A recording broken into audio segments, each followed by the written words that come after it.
All right. Good afternoon, everyone. So great to see everybody. Welcome to another month of our Finance and Appropriations Committee. For those who are just joining us or may be joining us for the first time, this committee is where we discuss all the budgetary and appropriation matters of the district. I've never started off by saying that, but I wanted to make sure we kind of give that kind of preamble, so to speak. But with that, we've got a fairly busy day, but we're going to try and make sure that we condense in time. But we do have a fairly active agenda today. Of course, we'll convene the minutes, approve minutes, excuse me. We'll do our monthly financial report and then go into a self-sustaining fund update, and then we'll adjourn. Is there a motion to, well, first of all, we have to do roll call. Roll call, sir. President Adair. Present. Board Member Brown. I'm here. Chair Cole. Present. Mr. Green. Ms. Johnson. Here. Mr. Jordan. And Mr. Miller. Here. You have a quorum. Thank you, Mr. Treasurer. Is there a motion to approve the minutes? So moved. I'll second. All right, motion second. If there are no objections, we'll move on with the minutes. So approved. Thank you. All right. Let's move on to the monthly financial report.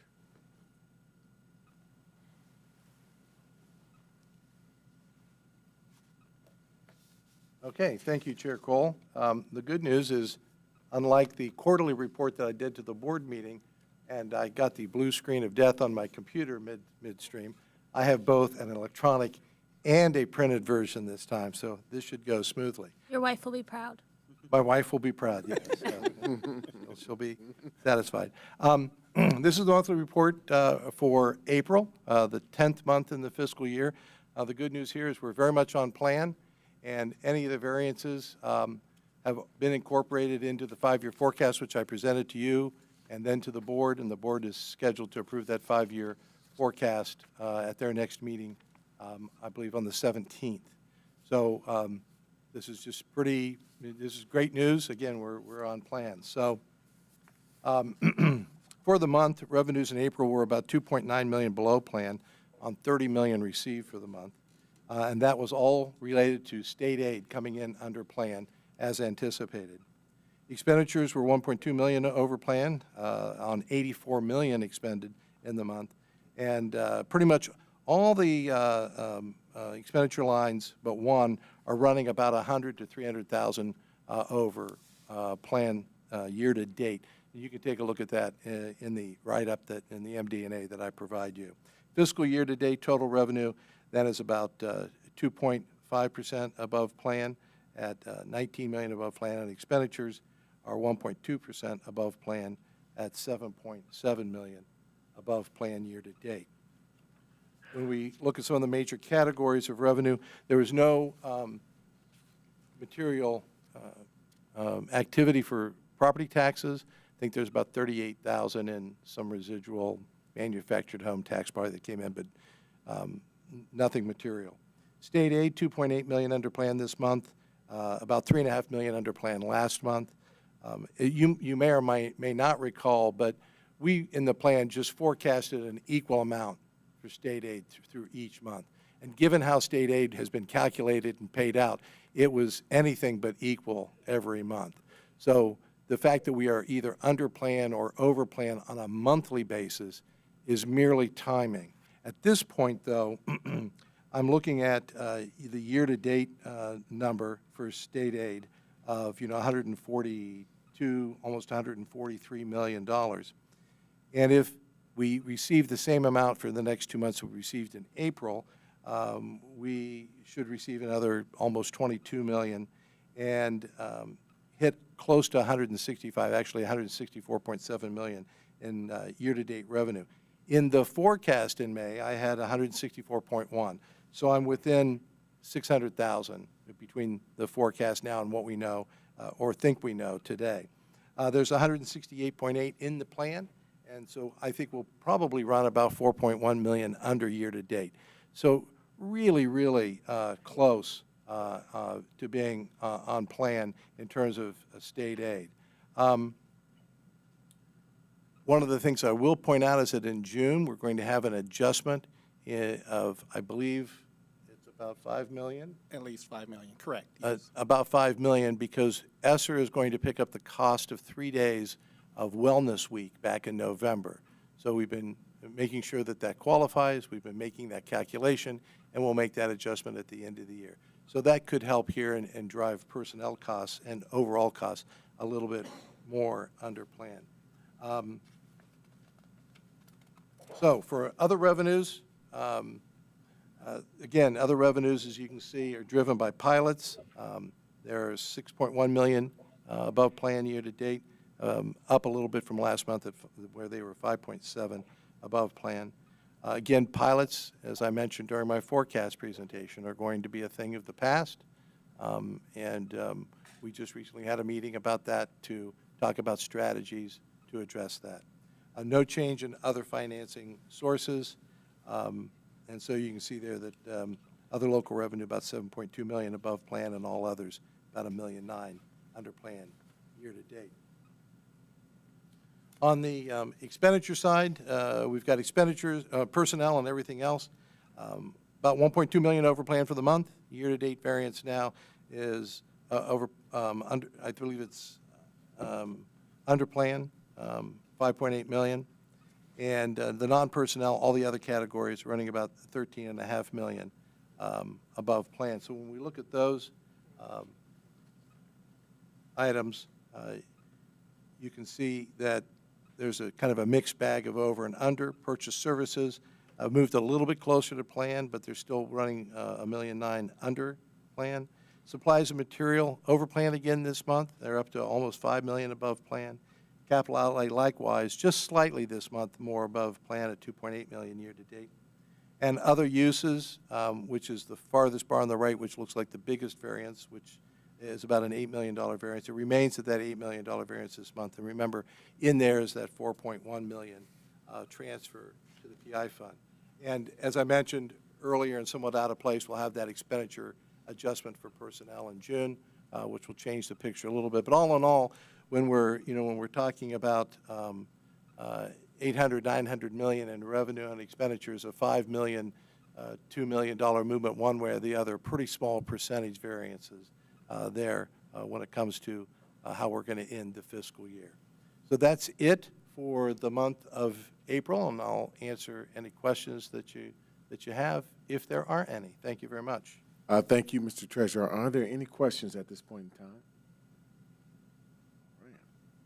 Once again, clears the bell. Moving on to then our self-sustaining funds update. Yes, Chair Cole, committee members, thank you for this opportunity. This afternoon, we'll go over an update to our self-sustaining funds, and we've asked each of the department chiefs to highlight some of their accomplishments throughout the year, as well as they're going to give a brief financial activity snapshot in their presentation. Each of our presenters are going to go over 2 slides, as I mentioned, their program as well as their finances. And then at the end, after all the presenters have gone, we will be glad to entertain questions. Like my supervisor, Treasurer Bahoric, I have multiple things in front of me in case the PowerPoint goes out. So we will attempt to work through this slideshow. And it works so.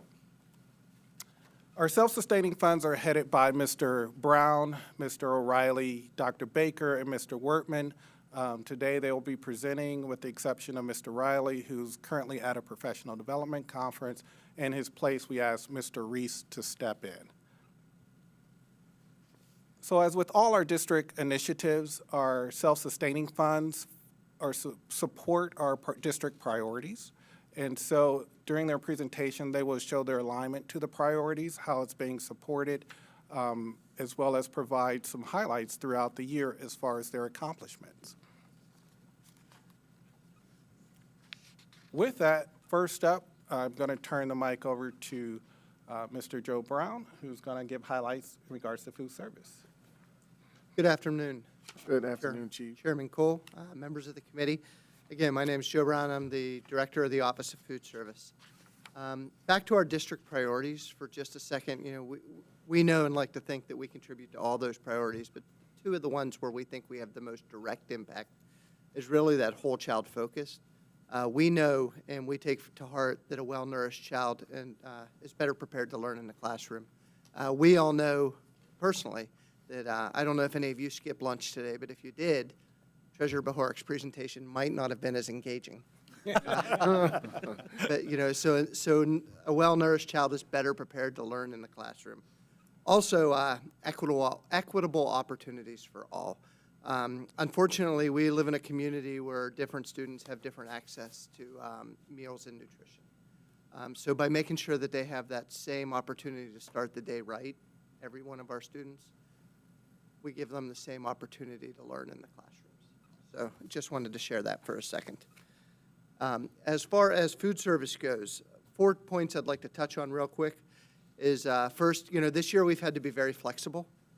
We are still on, hopefully, the tail end of a pandemic, and we've changed a lot over the past 2 years. It is our hope that things go back to normal in the next year, but obviously our hope and what happens, we'll have to see if those things align because none of us would ever have predicted we've seen the changes we've seen in the past couple of years. So we have different models and different flexibility within different schools to meet those students' needs to keep them safe. For those of you who have heard me before, breakfast and lunch participation is our largest driver of profitability. We're reimbursed through ODE and the USDA. The more opportunity we have to serve children, the greater our reimbursement is, the greater opportunity we have to cover our cost. So again, those are our greatest opportunities to drive that revenue. Our goal this year for breakfast participation was 45%, and we are at 49.35 thus far. And our goal for lunch is 68%, and thus far this year, we are at 71.86. And that does lead to our profitability. So far this year, and as you'll see on the next slide, we anticipate being profitable through the year. One of the things, though, that I want to point out, though, is there are some factors outside of our control that drive that fact. When we look at participation, we are looking at the number of students that we serve that are there in a school on a given day. As enrollment decreases, or as attendance isn't quite where we'd like it to be as a district, that affects the number of students that we can serve, and that affects our revenue as well. So we're doing well this year, but obviously we are as committed and engaged in our enrollment and our attendance numbers as anybody else. The final thing I want to talk about is USDA waivers. The USDA has a number of waivers in place this school year that enable us to have more flexible service models in school, as well as have, sorry, I didn't know if I hit a button right here, more flexible service models in school, as well as increases our reimbursement, because they know that some of the models we have are more cost intensive, as well as some of the supply chain disruptions we've had in the increased cost because of that. Those waivers are all set to expire on June 30th, and where there's a large push nationally to maintain those waivers, there is some resistance to doing so. So the future is a little gray, and we don't know what that will have. Real quickly, just to talk about our financials from this standpoint, this shows the past 3 years as well as this year's projected. The only things of note I really want to say about that is these numbers are completely accurate based on a cash accounting basis. One of the challenges with food service is most of our reimbursement, if not almost all of it, comes from the Ohio Department of Education through the USDA, and sometimes the timing of those payments is off, or off from where I would like it to be, I should say. So if you look at this, it'll show 2019 that we had a loss that year. In 2020, we made money. That is not entirely accurate because of a $6 million payment that didn't show up until July of 2020. So in reality, we were profitable in 2000. In my reality, the way I look at it, because I want to compare the revenue we earn versus the expenses we have and look at 1 year to the next.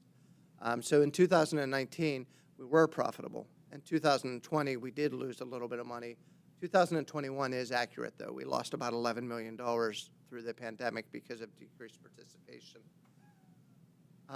2022, you can see we are on track to be profitable this year. The other thing of note on 2022 at the stripe line as we are anticipating ESSER funds to cover those losses of roughly $11 million. And those funds will bring our fund balance back up to a very healthy level. With that, I am done. Awesome. Thank you, Mr. Brown. Next up. Are there any questions? Oh, I before apologize. we move forward? Apologies. He asked us to hold our questions, Chair. Okay. Forgive me. Thank you. Go right ahead. Our next presenter, we have Mr. Jim Reese from our Adult Ed program. Jim, take it away. Good afternoon, Chair Cole and members of the committee.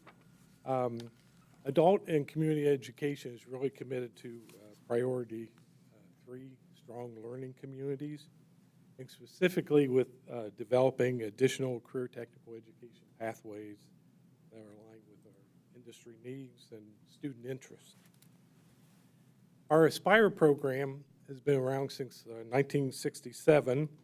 We typically serve around 1,500 students, and we work with students in adult basic education, adult secondary education or GED, and English speakers of other languages. We were just recently informed by the state of Ohio that our program will continue and we'll have a continuation of funding for the next 3 years, so we're real pleased with that new status. Some of the programs that we've added or in the process of adding is the heating, ventilating, and air conditioning / refrigeration program at Fort Hays Career Center. We're going to begin another nurse aid class at Fort Hays. We're working with the Department of Transportation for the Columbus City Schools to work with their bus driver permit training, so we're partnering with them. We're working with the Columbus School Employees Association to work on Summer Institute and develop some online courses for those employees. We're working with a company called TV Remote Testing Services that hires up to 75 individuals, and that's part of our ESOL workplace program. We just recently started a Microsoft Office Specialist program that we are partnering with Columbus Works, and that program is going to be held up at the Hudson Community Education Center, which is our main location. We always have to meet certain standards. Our programs are accredited by the Council on Occupational Education. We recently went through a self-study and a review, and we received a 4-year continuation of that accreditation. Our practical nursing program has been around since 1952, and they consistently meet the completion, placement, and licensure benchmarks for the COE accreditation. Also, in order to become a LPN, you have to pass the NCLEX for practical nurses, and our first-time pass rate is higher than the state average, so we're real proud of that. In terms of fiscal viability, our cash balance is March 31st of 2021 was $957,000, and the cash balance March 31st, 2022 was $1.1 million.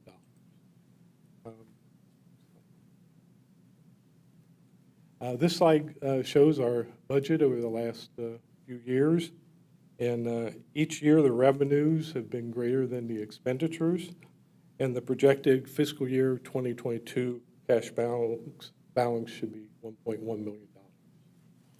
Awesome. Thank you, Mr. Reese. We're going to move to our next presenter. Next, we have Dr. Tara Baker, who would like to show highlights of our Latchkey program. Ms. Baker? Yes. Good afternoon, Chairman Cole and members of the committee. Good afternoon, Mrs. Baker. So tonight I'm going to talk to you guys about Latchkey.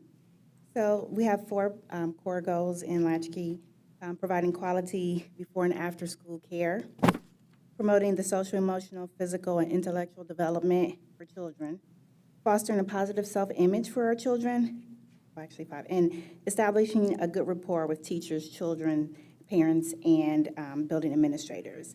And those goals align most closely with our priorities, number one, the whole child focus, and also priority two, equitable opportunities.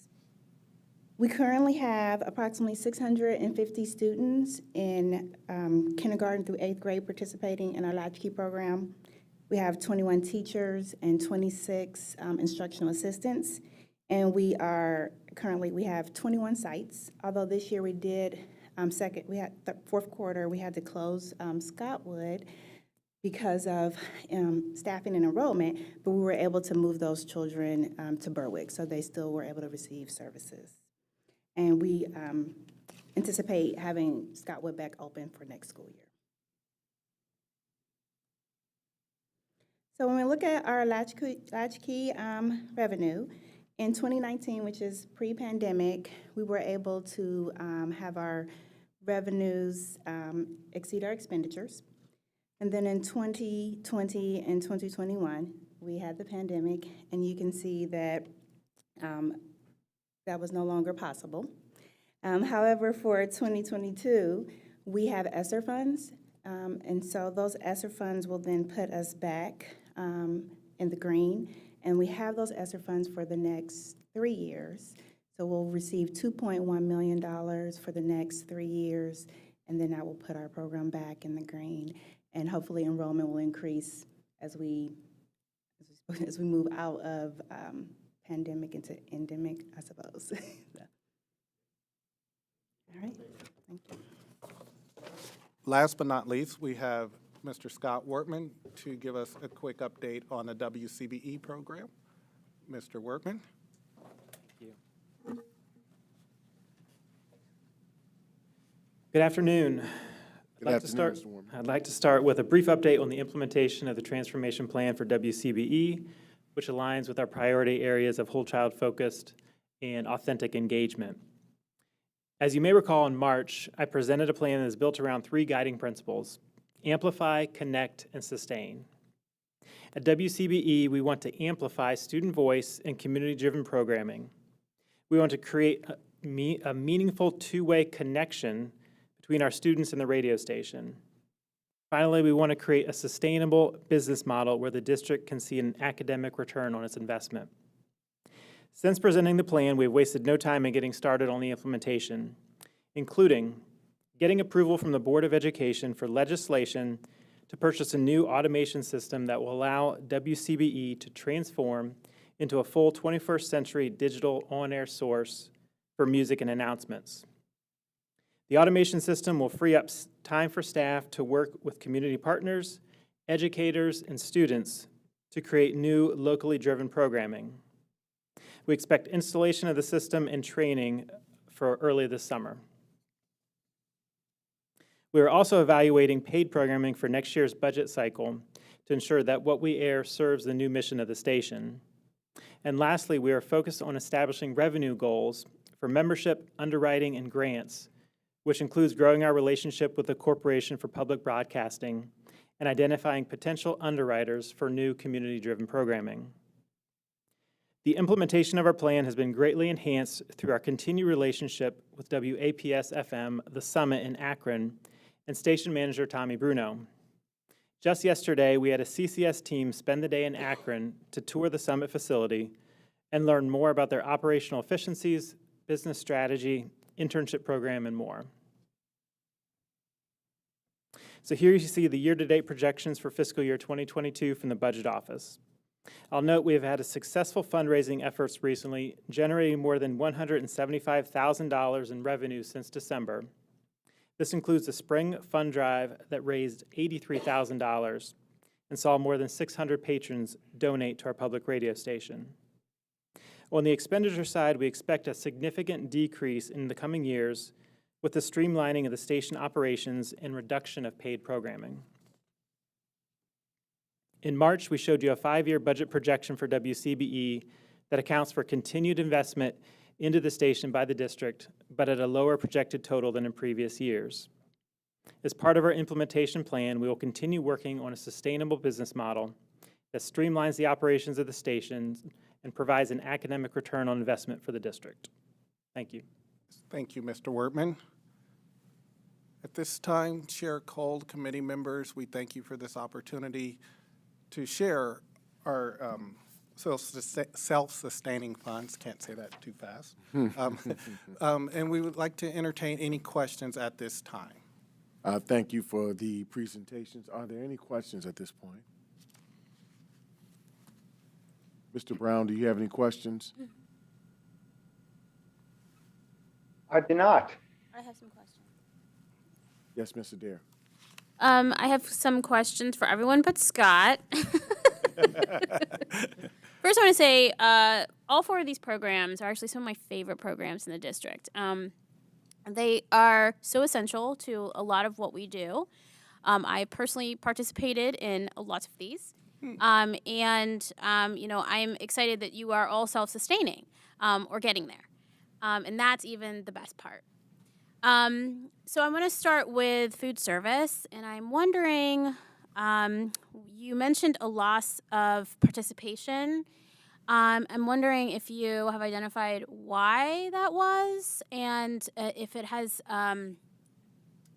any like grade band or elementary, high school, anything that you've noticed in that data about why we're losing participation in the lunch program. And then my second question to you is, how does the summer food program, if at all, factor into this? Because I know that we do that, and I'm just wondering if that's part of this data. So first of all, as far as participation, we're not seeing a decline in participation as a percentage. We're seeing a decline in enrollment. So when we had 50,000 kids and we're feeding 70,000 or 70% of them, and now we have 45,000 kids and we're feeding 70% of them, we're not feeding as many students based on the decline in enrollment and the impact we see in attendance.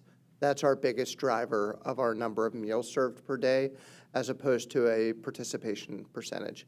Not that we're not always doing everything we can to help to try to drive that participation. As far as the summer program goes, they are included in these numbers. As a percentage of overall revenue and expenses, summer is fairly small.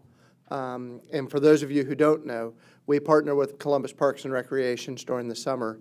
And summer has its own set of challenges because we feed typically somewhere between 180 and 200 sites all around the city every day, with meals being delivered on a daily basis. And everybody always wants to eat at the same time. So from a logistics standpoint, summer can be very challenging, but we've got a great team that does a great job to make sure that those sites are taken care of, and Columbus Recreation and Parks is a great partner. We typically see revenue from the summer program of around $1.2 to $1.4 million.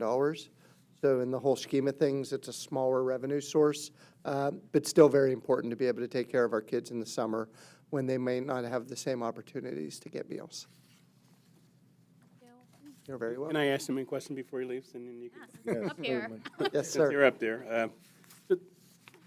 I thought, what is the participation? When you say the participation, if you have 50,000 students, are there only 70% of the students eligible to participate, or? So 100% of our students are eligible for free breakfast or free lunch. What that participation rate is, so we take our actual number of students, and then we subtract out the attendance rate. So if we have 50,000 students and our attendance rate is 90%, then our baseline data means 45,000 students. Divide that by the number of actual meals we serve on a daily basis, and that's where we get our attendance rate. So are there variances between the different levels of students? High school students Absolutely. participate less, probably. Absolutely, yeah, much like you would guess. Our participation rates at the elementary schools are always the highest, and middle schools would be second, high schools would be the lowest. We have variations between schools too. Some of that depends on need within that school, but more often than not, it depends on things as simple as the layout of the school. If a school has, if the students are dropped off and the only access for the students to be dropped off to the front is the front door, and the cafeteria is all the way at the back of the school, breakfast participation can be a little harder for us. We do things to try to bring the kids there or take food to the kids, but that can be a little harder. If we have some of our schools with the highest participation rates, It's because the students get dropped off, they come through a door in the gym, they have to walk past our services on the way through, and they're available for every child. They don't have to, so if they eat breakfast at home and they're not hungry, they're not required to take it, but it's there for them. And if it's convenient and easy, we typically see a much higher participation rate. And did you mention that the USDA was thinking about, or is anticipating dropping their reimbursement rate, or? Yes and no. They're dropping waivers. They have waivers in place that allow us more flexibility. One of those waivers allows us to receive payment this year based on, it's called the seamless summer rate. It's just a different meal rate, which has helped us because we've seen increased labor this year because of the flexible service models we've seen in school. We've also seen increased costs, as we all have at the grocery store or anywhere else. So those higher reimbursement rates have helped with that. As of today, those reimbursement rates are going to drop down to the normal rate as of July 30th. And when they do that, that equates to about 75 cents a lunch, and I think it's 40 cents a breakfast decrease in reimbursement rate. So that's significant to us. So luckily, we're in a position right now where we have a healthy cash fund, where if we didn't have a healthy cash fund, we wouldn't have an opportunity to evaluate those changes and see where that puts us and then make adjustments. Because of our cash fund, we don't have to be as, we can wait and see what the impact of that will be and adjust to make sure that we maintain our profitability through the years to come. Yes. Mr. Dare, you had an additional question? Thank you all very much. Thank you. For adult ed, Mr. Rees, first of all, I'm trying to become your guys' #1 fan on Facebook. I share all about adult ed. Thank I you. just was curious about the CDL program and if that's something that you think that we should continue doing. I know that you guys kind of stepped in and at the superintendent's request and really helped out a situation for us internally, but it has community benefit as well because everyone needs CDL drivers. And so I'm wondering if that's something that you think you're going to sustain as a program going forward, and was it profitable this year? And then you mentioned some of your other programs, and if you could highlight again which ones were going to be kind of like newer. And I was wondering if there's any partnership or any potential partnership with some of our other kind of career tech partners out there, or building trades partners or other partners, because I'm a firm believer in also not doing it by ourselves because that saves money. So that was a lot, so you can decide what you want to answer that. Okay. When you mentioned the CDL program, are you talking about for the bus drivers? Okay. What we're doing is just working with the bus drivers on obtaining their permit, and the Department of Transportation actually prepares them for the CDL training. So we're just trying to get them into the program and working with the staff with the Department of Transportation, make sure that we can facilitate enrolling individuals into that program. So we don't actually operate the CDL training program. Pardon me? Thank you for that. Oh, the new programs, the HVAC-R/R program is a new program, and we have an advisory committee. We're working a lot with Air Force One is one of our partners, and also with Buildings and Grounds to make sure that we are able to teach the students, and right now a lot of them will be employees of area companies to try to get certifications, short-term certificates in different HVACR areas. The nurse aid program has been around for a few years, but we're trying to, we work with the major hospitals and nursing homes and community centers. That one is part of our adult diploma program.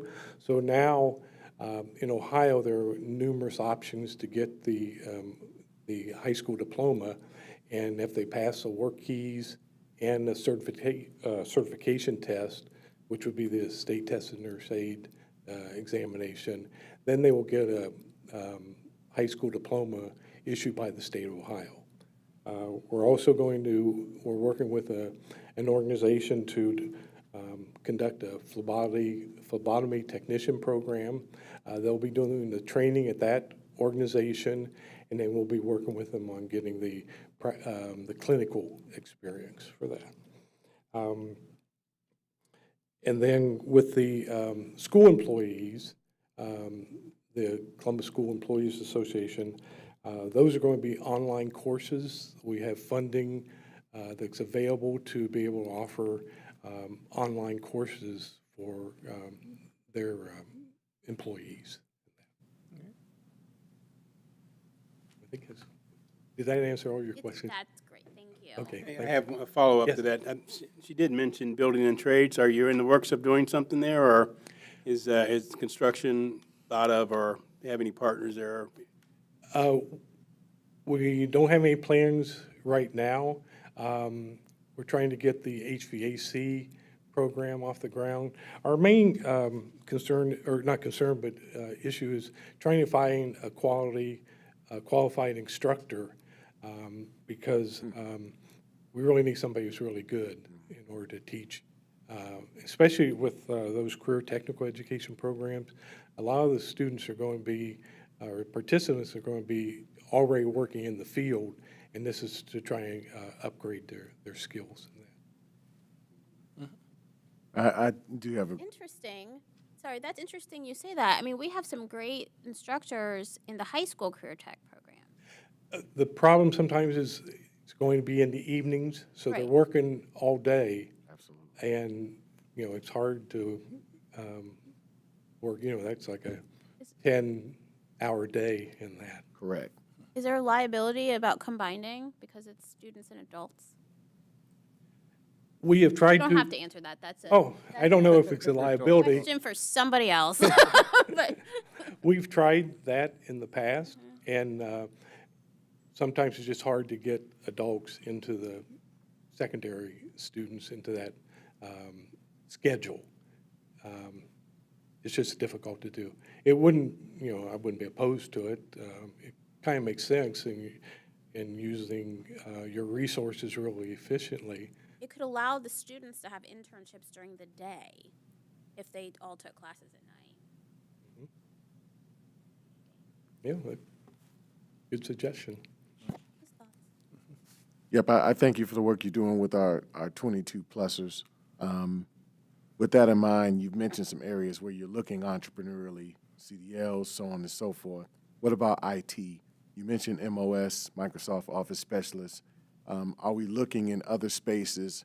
I know in high school we're looking at CompTIA, some of those areas. This is with Intel and with any number of local players here who are using IT platforms from CompTIA to AWS to Java. Are we looking to, create adult learning opportunity with those types of platforms too? We do have those opportunities for adults in our online courses. We partner with Ed2Go to offer some short-term courses and then also long-term career development courses. Last year, we enrolled 10 individuals in a variety of courses. Half of them were probably IT courses. Are we doing anything with the county in that space for, support dollars for these programs? We work with Ohio Means Jobs. Last year, we received a grant that we were able to support, the Columbus Franklin County Workforce Development Board was able to support 7 practical nursing students, and they paid for the $15,900 tuition plus any other expenses that they had, which was around a total of $17,000. So we work real closely with Ohio Means Jobs. We also have a staff member through our Aspire program that goes over to the 1111 East Broad Street location and is there 2 days a week. Okay, thank you for that. I think there'll be some additional dollars that you could be looking for in terms of support for these programs with the county. Yep. Sounds good. Yeah. We're always looking at additional revenue sources. All Because we right. do have to be self-sustaining. Thank you for that. Thank you. Thank you. Was there an additional question you had for someone I else? do for Latchkey. Hi. Hi. I was just wondering, when you mentioned that we had to move one of the sites, I remember at the beginning of the school year because we had some transportation. Yes. Has that come back, or are we not doing the transportation between the schools? And is that a reason for maybe some of the enrollment issues? And if we could hopefully get that back, because this is a vital service we provide, I know. Yes. And normally there's wait lists, so do you think that will, if we can bring that back, that will help us for next year? Or is there something else we could be doing or partnering with to ensure that these Latchkey programs are open and available to our families? Okay, yeah, so we were struggling, we've struggled this year with staffing like everyone else has, but there was a unique situation with Scottwood and Berwick. Berwick's lead teacher, she went out on maternity leave. And the enrollment at Scottwood was low enough that we could combine those two, so that's why that happened at that location. But you're absolutely correct, it is the transportation is why enrollment is down. And so currently, transportation is allowing us to transport between a couple of buildings per region, but previously it was, they could transport across the district if needed. So absolutely, transportation plays a role in the enrollment. So some families elect to do something different with their children because they need that. That was all. I just had the one for her. Anyone else? I'm sorry, was that someone else's role to ask? No, I guess my only question, if there isn't, my only question is in this space is, it seems to me like we have to look at this becoming sustainable on our part of actually just subsidizing this program altogether. I do know that there's a tremendous economic challenge for a lot of our families. My family had the benefit of leveraging this opportunity for our children when they were that age in elementary school. But if we're looking at making this sustainable in the budget, what do we have to consider? What are there other things that are trending toward that we need to be able to consider for our children in terms of cost of this program? I want to keep it. So you're accurate, like approximately anywhere between 80 and 90% of the funds are from out of pocket. So most of our parents are paying out of pocket for this service, and then the rest is like Title 20 funding. So, and our costs are relatively inexpensive when you compare it to some of the other childcare options. But I definitely think, especially with the pandemic and jobs and everything, that was another blow to some of our families in terms of that. So, I don't know, what you're asking, what could we do as a district to support that? Is that what you're saying? Yes. I don't know. I look forward to we had this conversation during our briefing. I want this to be something that really generates the type of opportunity for our kids that could be leveraged as after-school support. I mean, there's so many good teachers that were part of this. So thank you. This is a conversation certainly to be continued. Absolutely. Thank you. All right. Can I ask one more question? Sorry, I just thought of something. Yes, So I go ahead. know that we were doing, and I feel like the step up to quality stuff, which I feel like we have a law that changed it, maybe. But I know that I remember when we were in it, that was adding extra expense because we were getting ready and getting everything because we were, doing it.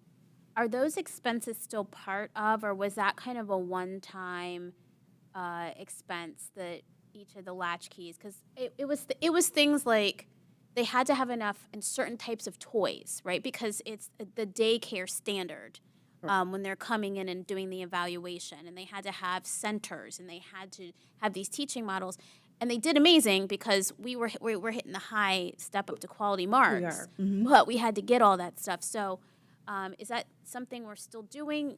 Yeah, so we are. We still, 14 All of our 21 sites have like either a 4- or 5-star rating. So yes, and we have to have licensing and ratings, and so that, while there are expenses to it, it is, a benefit to say that we have these quality, programs for our families. But we don't have like reoccurring expenses to maintain that, I guess is where I was going. 'Cause I know it was like we had to have a big push. So once the ratings usually, they last 3 years, so every 3 years but the licensing then is more regular than the step up to quality rating. And so there are some minimal expenses of like maintaining and replenishing equipment and so forth, yes. Excuse me, if I may add to the conversation. Our non-personnel expenses are relatively small compared to our personnel. So the non-personnel, we're spending less than $8,000 a year on that area. So some of our costs are with the salaries. I know that, like, on the Okay. books, but I also know that her staff is buying things for the kids. So that means that it's a red herring that it is sustainable when our staff that we're paying, I mean, this is any teacher, Sure. get it. But in order to get it, they were paying personal money to ensure that there were certain toys, right, that met the standards. We reimburse them. I know you did. Oh, okay. But you know what I'm saying? Like, Sure. not always are the costs actually on the books because they love their kids, Understood. you know? So I get that. Thank you. Thank you. Thank you, Mrs. Baker. Chair Cole, if I can ask a question of adult ed, Yes, please.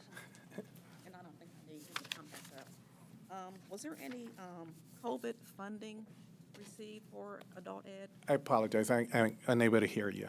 Was there any COVID funding received for adult ed? There was. There is actually through the Higher Education Emergency Relief Fund called HERF as opposed to ESSER. That's why it's not in the charter in the presentation. But they did receive some HERF funding. That is correct. Okay, so it's not called out in here, or it's not reflected in here? It's not on their chart.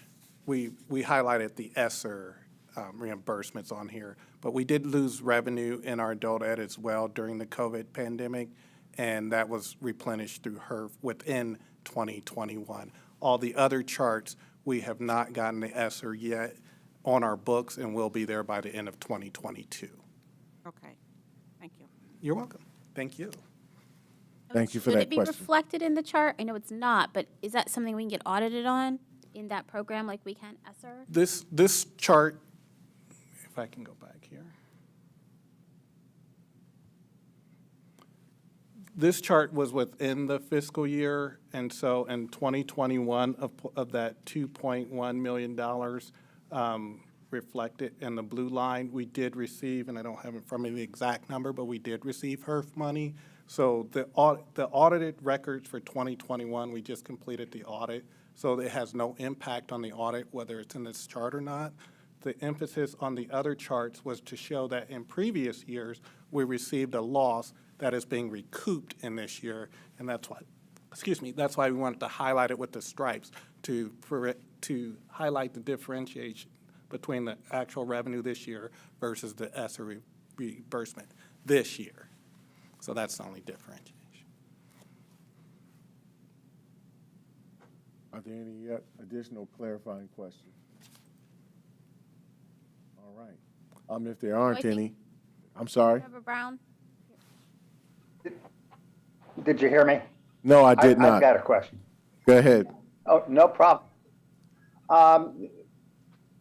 I know that Joe Brown mentioned how he views or would like to see the finances with instead of on a cash basis, but I remember if it's called accrual or something else. But is it possible for him, or perhaps for others where it would make sense, to show it on that other basis, the one that he'd prefer to look at, so that the year's revenues and expenditures line up? It's probably in the act for that way. Correct. It is in the act for that way, and we're referring to the GAAP, basically the accrual basis of accounting, which you're familiar with. So that's in our act for it's presented that way. And this presentation here was strictly presented as cash basis, check out the door, check in the door. So the information, to answer your Right. question, Board Member Brown, is that information is in the act for presented in that fashion as a receivable and as a payable. It is reflected in that way. Okay, And Thank you. that stands for Annual Comprehensive Financial Report. Thank you. So you know. It's a nice little document that's about 1.5 inches thick that that's the document that gets audited. And I expect that all of you have read it. But that is one reason why you prepare that report on an annual basis, is that we manage and operate day-to-day on a cash basis. But for the very reasons that Joe points out, we do this conversion at the end of the year for all the funds in varying degrees and under varying rules and regulations on how you report that, so that it does present, as Joe has mentioned, a more accurate picture of matching the incurrence of revenue and the incurrence of expenditures, not when they necessarily walk through the door in cash. But that's an annual report that we prepare, and it gives, at least for the vast majority of the financial community, a better picture of how they would view finances. And other than Joe being interested in looking at it that way and questions from Board Member Brown, the important part of the important use of the act and that we get audited on, we use it in rating presentations when we go to issue bonds. And that's how they evaluate us and ask questions about that. So we spend a fair amount of time getting it in our heads. What's the difference between our cash books and our accrued books or modified accrual books, and also the 5-year forecast versus. So it's an accountant's full-time employment act to explain the relationship of all of these and have an understanding. But what Joe's referring to and what Board Member Brown asked questions about is, I don't know what page number it is, but it is on our website if you'd like to dig through that and find it. And I'm not sure whether we call out the Food Service Fund in particular or whether it's included just in enterprise funds. But we could figure that out and get back to you and let you know where that is. Thank you, Mr. Treasurer. great, thank you. Can I ask one more question? I'm sorry, for food service. It's going to be brief. Does this reflect commodities, or is it straight just the revenues and expenditures as far as cash? Or So it does reflect commodities as a part of our operating costs, but it doesn't. So for those of you who don't know, from the USDA, we get essentially food. Excuse me, my voice is changing. We get food from the government, so to speak, and there's a cash value to that food. We aren't charged that cash value, so that the cash value of that food is not reflected in revenue.